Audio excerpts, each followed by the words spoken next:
Yeah, I know a girl who was in the JROTC and she ended up becoming an MP. She's about 5'1" and probably has the scariest vibe out of anybody I've ever met. She really puts people in their place, and I don't doubt that she has any trouble making people do what she wants them to do. Daryl. Speaking in terms of close quarters combat, even in initial entry training today, soldiers they're not being taught to fix bayonets or anything like that. I don't know, say there's some schmuck in the corner of this room and you're trying to get in here, which is largely how close quarters combat is taught now. Entering this room, even if it's like a team of 4 women, you're entering the room with 4 rifles first. So, I hope you shoot the schmuck before you... No, tackle him. No. Set down your rifle and tackle him. Oh. Yeah. No, I mean, you're absolutely right. And this is a chart that's obviously my representation of a chart that's in the Goldstein book, and we'll get to it. But Goldstein basically said, if you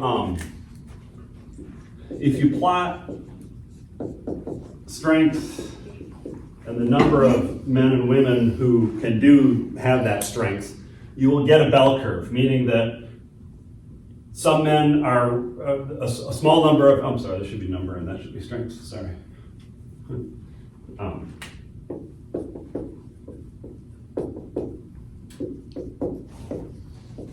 Small number of men have fairly low strength, small number of men have very high strength. It's even off my chart here. But the vast majority of men have moderate strength. So if you took the average, that's the average.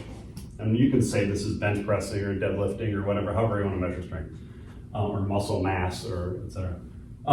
If you plot women on the same chart, you will get a lower average. Women are on average smaller and not as strong as men on average. But Goldstein points out, and this is what Salatin's point in that article is that if you take this average right here, there's a whole bunch of women who are above average strength for males. Why would you exclude them based on strength if they're above average, but you're going to accept these males over here who are actually below average female strength? Right? And so Salatin's argument is that, and this is the point he was making, is that you can let women try this stuff, and there will be women who are strong enough to do it. They won't be as numerous as the men who are strong enough to do it, right? Because the men have, all these men are strong enough to do it, so to speak. And Salatin's basically saying that's not an excuse to exclude women from trying it, and you will get some women who can do it, and let them do it. You're never going to have absolute equality, 50% male-female, because on average there's more men who can do it than women, but that's not an argument for not letting women do it. Training in modern nutrition, you should throw this into whack and some stuff, because if you do train someone properly and teach someone properly, and you can, because of an athlete who does a sport that physically rigorous, it's if you eat the right things and you put in a lot of work, you can still be strong. Well, and that's 2 things that were actually in that article. Is that there were 2 things there's 3 things. Salatin is making this argument that even on average there are women who can do it. The other argument didn't really go into this, but I know from peripheral literature about this. One of the things is that the Army very quickly discovered that the way they were training people on the techniques for, say, dragging a 270-pound man was built around male physiognomy. They were basically saying, if somebody has a lot of upper body strength and moderate lower body strength is trying to drag somebody, how do you do it? What's the technique? And then they would teach that technique to women who did not have a lot of upper body strength, but did have a lot of lower body strength. And what they discovered was that if they changed the techniques, women were actually very good at it if they used different muscles and used different techniques, because they have strong legs and strong lower body and core strength. They just don't have the upper body, arm, shoulder strength. And so one of the things they learned is that if they just teach it slightly differently, women are more capable of it than they thought. And then the second thing is it doesn't take that long for someone to practice chin-ups before they can do chin-ups, right? And even women can do chin-ups. And so simple training, strength training, can dramatically increase the strength of women who have never strength trained. And that's a cultural thing because teenage boys are always like, oh, I'm going to try out for the football team, I'm going to go to the weight room and bulk up. And teenage girls are not taught that that's the thing to do. And so one of the things the military learned was just doing some basic strength training could bring women up to a standard that was acceptable in a very short amount of time. And training it differently took advantage of the physiology of and kinesiology of women versus men in important ways also. Any other thoughts on the Mulreen and something? I know it's not touched on in any of the articles, but the way that war is transforming right now is becoming a lot less physical. And I think it just proves that the gender barrier should be eradicated at this point. Well, the real heroes of the war in Ukraine right now are the drone operators. Yeah. Well, yeah, that's what I was thinking about is like how much, I mean, I'm no scholar of war. I know very little about like warfare, especially modern warfare, how it's done. But like, I was thinking about like how much warfare is like people actually like being on front lines. Like I'm thinking about like America's like war activities in the Middle East, and it's largely like drone strikes, air strikes, like there's small group things here and there, but it's largely like remote activities. Well, that's a very interesting question because, and I am not a military expert, but the U.S. military since Vietnam has had a policy they don't talk about much, but the policy is when we fight a war, we're going to do everything we can to use technological superiority and firepower to prevent American casualties. So we're going to choose strategies of war that put fewer Americans in the line of danger. And so America has tended to pioneer drones and airstrikes and things like that because they don't have high casualties for Americans. Russia, on the other hand, has a very different philosophy of war, which is that we have a whole bunch of expendable peasants from Central Asia, and we're just going to draft them into the army and keep sending human wave assaults, and we don't care how many of them die. When Russia attacks Ukraine in that sense, Ukraine has to have frontline soldiers to stop that. But Ukraine is also countering with drones and all sorts of other high-tech things. That the net result is that when you say modern warfare, you sort of have to be specific. Keep in mind that there's a whole wide variety of what modern warfare looks like, and often it's based on strategy decisions, not the sort of nature of warfare in some sense. We need a cat to sort out the yarn situation. Yarn is actually really bad for cats. They'll eat it and then it'll get like tangled up in their intestines. Yeah, we'll try explaining that to the cat. Any other thoughts on the South and Mulreen or women in combat in general? Do all of the, is there at least equal opportunity in all of the branches in the U.S. at this point, or? I am not sure. I don't know if you know, Eric. Or... There is in the Army. My sense is that there are only a few things that are. I'm not even sure anymore. I know for a while. Female Navy SEALs. Yeah, I mean, for a while, women were not allowed to do things like special forces or try out for it, but I think they can try out for it now. I don't know if anybody's ever made it through. I mean, the Navy SEAL training is well, yeah, I mean, 90% of the men who do it don't make it through. So, I mean, but I am not aware of anything that is, other than possibly that's categorically women can't do this. Has anything been repealed recently in the past couple months? Why do you ask about the past couple months?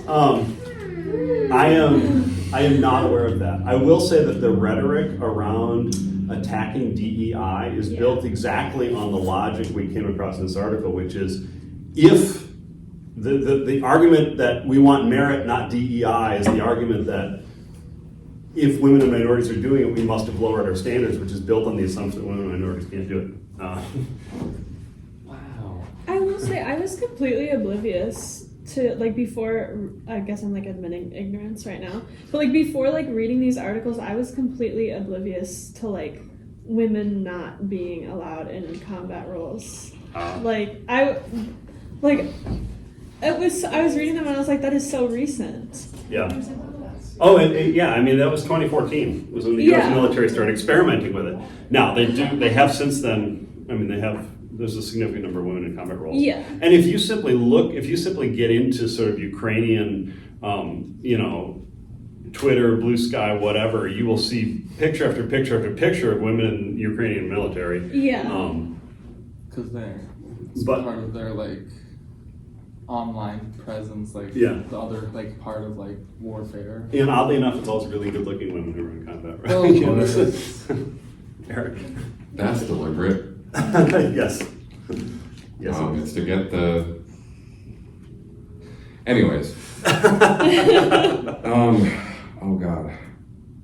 Gender dysphoria. There was a recent thing again, the past couple months. Mhm. This was official orders, unclassified, distributed to all soldiers that soldiers with a medical history of gender dysphoria are to be put on a fast track for just getting out. Uh-huh. So A backdoor way of getting trans soldiers Yeah. out of the military. pretty much, yeah. Not a backdoor. Kylie and Zach. I mean, I was curious because I just remember in right pre-COVID, the Royal Canadian Military College had a booth at my all girls schools university fair. So I was like, wait, when did Canada allow like women into combat? Because they were basically there being like, hi women, come join combat. Well, I mean, just because you have women in the military does not mean you have women in combat. I mean, the U.S. has had a whole set of stages. I mean, World War II, they set up the WACs and WAVES and the these different women's auxiliaries, which were never even close to combat, didn't go through basic training, they were the typing pool, etc. But then they began to open up a lot of roles for women that were non-combat roles, but women became cooks and truck drivers and supply airplane pilots and etc. And then 2014 they allowed them into combat. So I was curious because when did that happen? Because I never heard there being like debate in Canada. Obviously, Canada is military, and it's not all that relevant all the time. But it was like apparently a woman in 1989 was the first to serve in the Canadian infantry. So I was like, oh, cool. That's probably why I never heard about it. yeah. So it was one. I can go for hours. So, from what I understand, let's say just in the Army right now, with how integration is working, the culture is to still have male soldiers essentially treat their fellow women soldiers as their sisters and things like that. Yeah. Does it involve a lot of razzing, How do you mean? teasing, Um, practical jokes? Kind of. If that stuff does happen, it's typically not intermingled, just because there's a lot of risk involved, and you can just get in trouble for a lot of stuff. Yeah. There was a sociology professor here at Northland. She left probably, I don't know, 10 years ago, 15. But her research was that she went through graduate school and then went through Army basic training to study gender in Army basic training. This was 20 years ago or something. This was before women were allowed in combat roles, etc. But and she wrote a dissertation on it. So she went through Army basic training, served in the military for a little while, and then she said that, I mean, according to her, this is just her embedded observations of her basic training, was that there were three basic women's responses of the women recruits. One was some of the women just wanted to be ignored as women. They were just one of the people. They just wanted to do it. They didn't want anyone to notice they were a woman. They didn't want to, they just sort of kept their head down and they did their stuff. And then there were some who were aggressively like, I want to show men I can do this. I want to be, I'm going to be in your face that I'm a woman, I'm doing this and I can accomplish this. And then some of them, she said, were essentially taking on what she called traditional feminine roles and trying to get other people to carry their shit for them and trying to, this is too hard and I can't do this. And it was an interesting little snapshot of 20 years ago. And I do know that she went back and actually enlisted in the Army again and went and did a 2-year tour in the Middle East and wrote more sociological articles on gender, but she's not in academia anymore, so. The statistics according to 2023 is 70% of active duty military personnel are women. And then by branch, the Marine Corps ranks the lowest with 6%, which is telling based off of the article that we were reading of what the Marine doctrine is. Well, my sense, and I'm not a Marine, I've never been in the Marine Corps, but my sense is the Marine Corps has a particular culture of a little more machismo than the other branches. They're called jarheads for a reason. Any other thoughts on? The Marine Corps' infantry is what I would probably call hyper-masculine compared to what we have in the Army. Just because the Marines, it's, they're told from the get-go, it's like, go to the front, that's what you do. Yeah. It's actually to program the understanding of what it means to kill.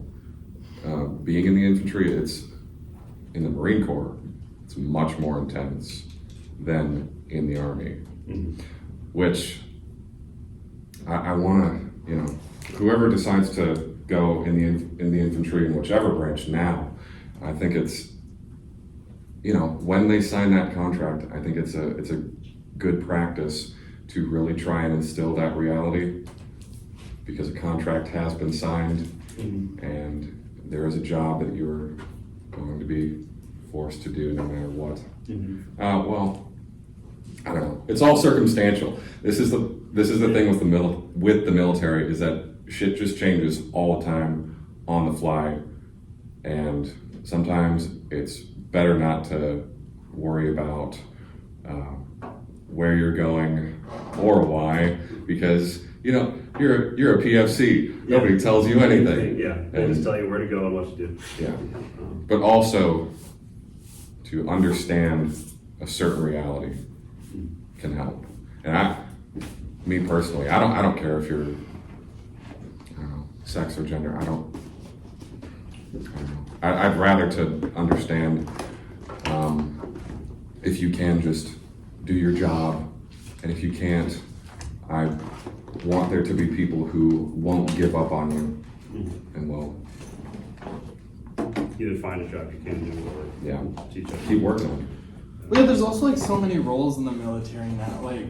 I'm thinking back to when I was in high school. I grew up in a small town. A lot of my friends were considering going to the military, and my friends who were the jobs they were doing and all the possibilities for what they were doing. I was like, a lot of these are nowhere near holding a gun and shooting. I'm sure you have to do with that as part of training and stuff. But I'm my friend was thinking the stuff they were thinking about. I'm this is just a normal job kind of that you're learning how to do through the military. Yeah, I know a guy he just retired from the Air Force probably 5 years ago, but he rose up to be a colonel, I think.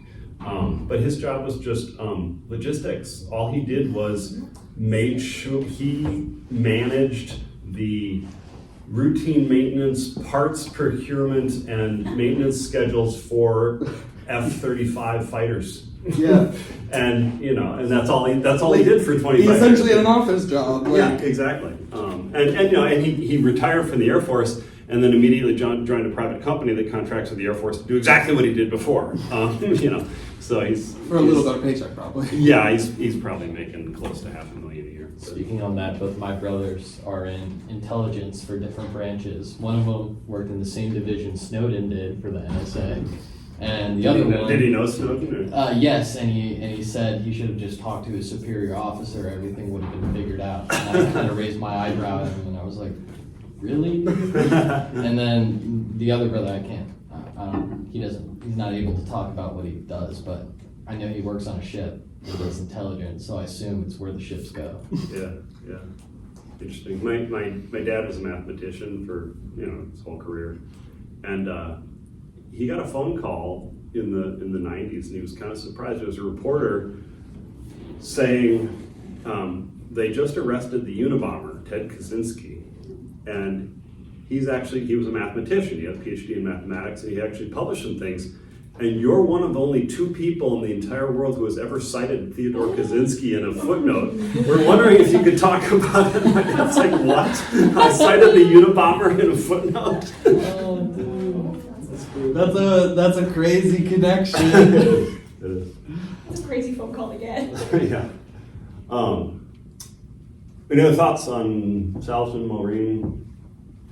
We will obviously be getting into much more. The Goldstein book goes into great detail on gender and war and why we all make men do it. Although obviously the Goldstein book is now out of date because we don't always make men do it. Like 20 years old, yeah. And I think it's actually, you guys know the difference between, historians talk about primary sources and secondary sources. Yeah.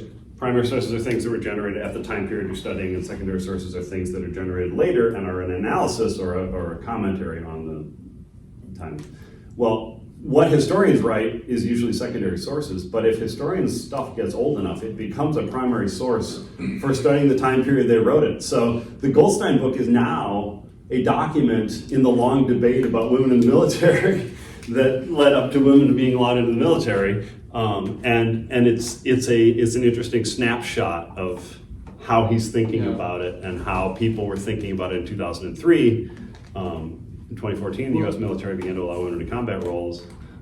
It'd be really interesting, like now, for someone to do a similar kind of overarching study of like gender in the military with like all of the debates that have happened in the past like 8 years about like transgender military service and like women and not women. Like there's so much more, like so much has changed since that book that like a sequel to it would be really like interesting. Yeah, I'm not the obvious thing would be for Goldstein to update the book, but I'm not aware of him having done. Well, yeah, who knows?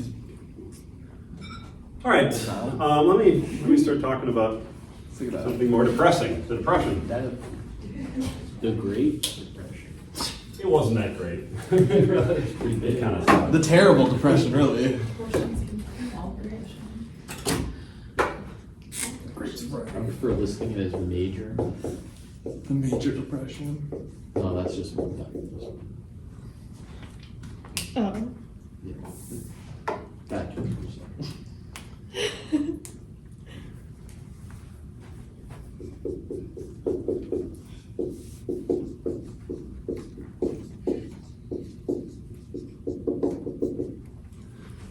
So I talked last time about how the period from 1924 to 1929 in most of Europe was economically growing, vibrant, etc. That the Dawes Plan basically stopped Germany's hyperinflation, and the pumping of all this American capital into Europe allowed for the stabilization and growth of Europe's economy, and unemployment rates started falling, and people started buying cars and radios and all the rest.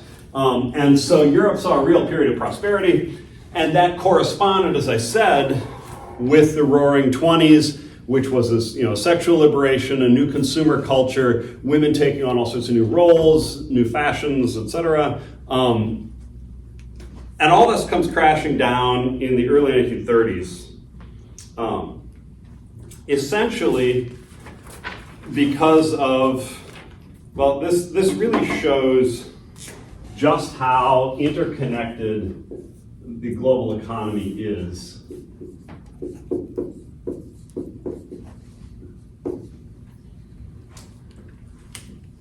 So, I've done this in past, bless you.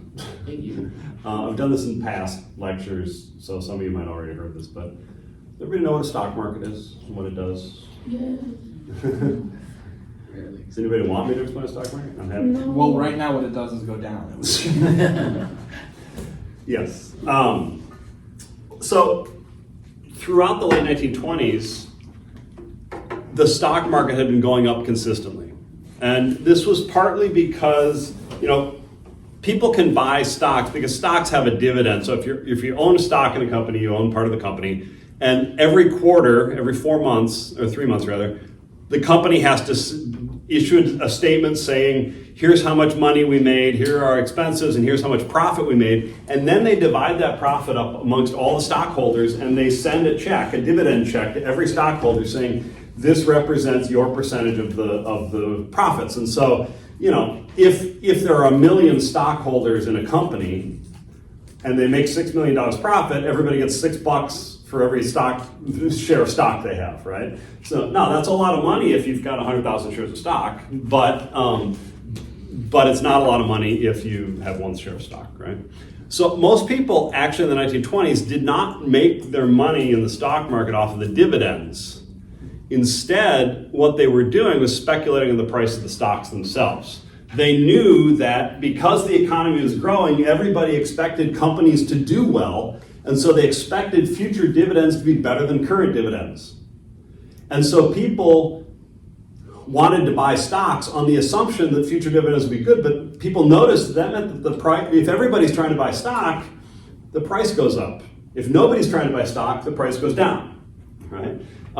Because the seller, if a lot of people want to buy it, the seller can say, think about when you're buying a house. If 4 people say, I want to put an offer in for your house, you're like, oh, you're offering me $100,000. Well, that guy offered me 102. You want to offer more? 104. And then you go to that guy, hey, that guy offered me 104. You want to offer 106?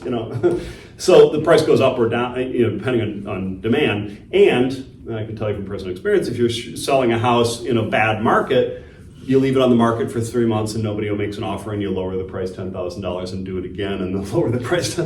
So that's essentially what's happening in the stock market. So throughout the late 1920s, on the expectation that the economy was doing great and every company was making money, and every company was growing, and every company had better sales next year than this year, people wanted to buy stocks. And people then began to notice that if you bought stocks, the price went up and you can sell them a year later and make a nice profit. The same way, if you buy a house and live in it for a year or two and the market turns around, you can sell it for a big profit. And I know from experience that house that I kept lowering the price on and finally sold, the guy turned around 3 years later and sold it for $25,000 more, and I sold it to him for. So just like you can buy stocks and just take the dividends, just like you can buy a house and just live in it, but a lot of people would do the stock version of flipping houses. They would buy houses, turn around and sell them when the price went up and make a profit, and they never lived in it, right? And the really bad thing about the 1920s was that the stock market kept going up so much that people thought it was automatic. If you invest in the stock market, you will make money. There is no way to lose money. And so people began to buy stocks on borrowed money. And this was the real problem. So if someone would go to a bank, and just like if you want to buy a house, you can go to a bank and you can say, I want a loan to buy this house, and they will give you a mortgage on the house, but if you don't pay back the mortgage, they can seize the house because the house is collateral on the loan.